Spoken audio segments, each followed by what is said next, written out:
महाभारत के भीषण युद्ध का समय था। चारों ओर रणभूमि में शंखनाद गूंज रहा था। योद्धाओं की गर्जना आसमान को चीर रही थी।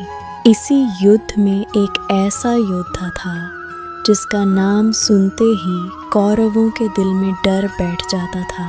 घटोत्कच। घटोत्कच भीम का पुत्र था और राक्षस कुल में जन्मा था।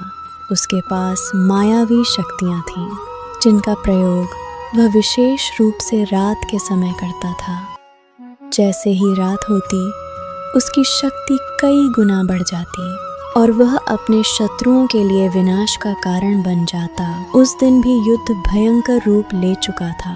कौरव सेना पांडवों पर भारी पड़ रही थी। तब श्री कृष्ण ने स्थिति को समझा।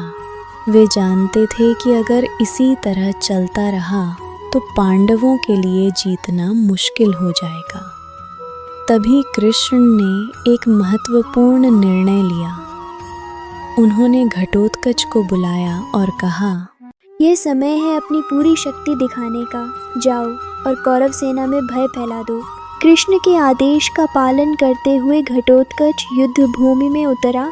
उसने अपने मायावी रूप से आकाश को ढक लिया और विशाल रूप धारण कर गर्जना की, जिससे धरती कांपने लगी। कौरव सेना में हाहाकार मच गया। यह देख दुर्योधन घबरा गया। उसने तुरंत कर्ण को बुलाया और कहा, यदि घटोत्कच को नहीं रोका गया तो हमारी पूरी सेना नष्ट हो जाएगी।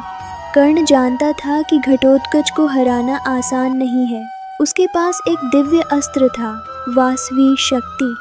लेकिन इस अस्त्र की शर्त थी, इसे केवल एक बार ही इस्तेमाल किया जा सकता था। कर्ण ने इसे अर्जुन के लिए बचा कर रखा था। उधर श्री कृष्ण सब कुछ समझ रहे थे। वे जानते थे कि कर्ण के पास यह अस्त्र है और अगर यह अर्जुन पर चला तो उसे कोई नहीं बचा सकता। यही कारण था कि कृष्ण ने घटोत्कच को आगे बढ़ाया था। घटोत्कच की मायावी शक्ति के सामने कौरव सेना में कोई टिक नहीं पा रहा था। कौरवों की स्थिति खराब होती जा रही थी।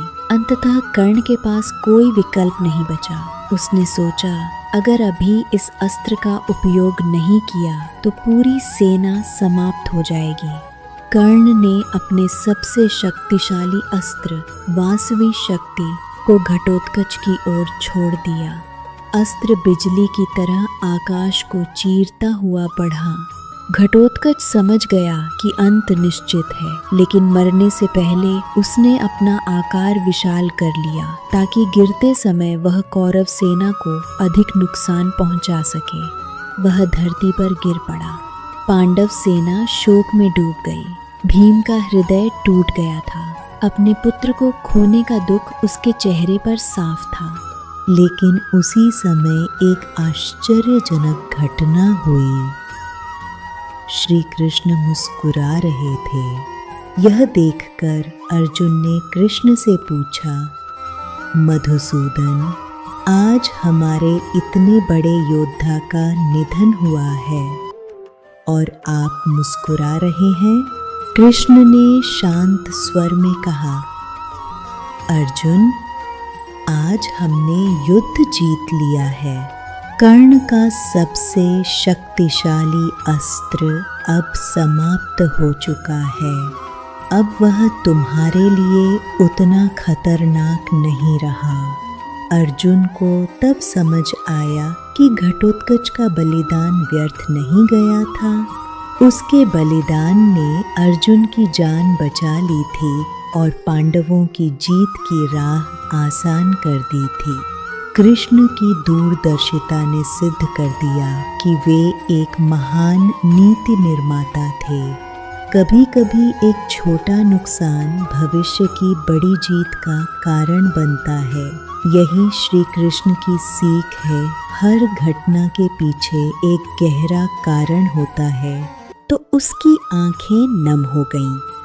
उसे एहसास हुआ कि जिसे वह हार समझ रहा था वही असल में सबसे बड़ी जीत की शुरुआत थी। श्री कृष्ण ने धीरे से कहा, जीवन में हर बलिदान व्यर्थ नहीं जाता अर्जुन।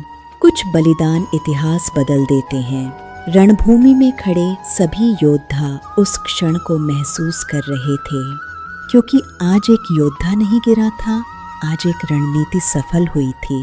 कभी कभी जो हम खो देते हैं वही हमें सबसे बड़ी जीत दिलाता है।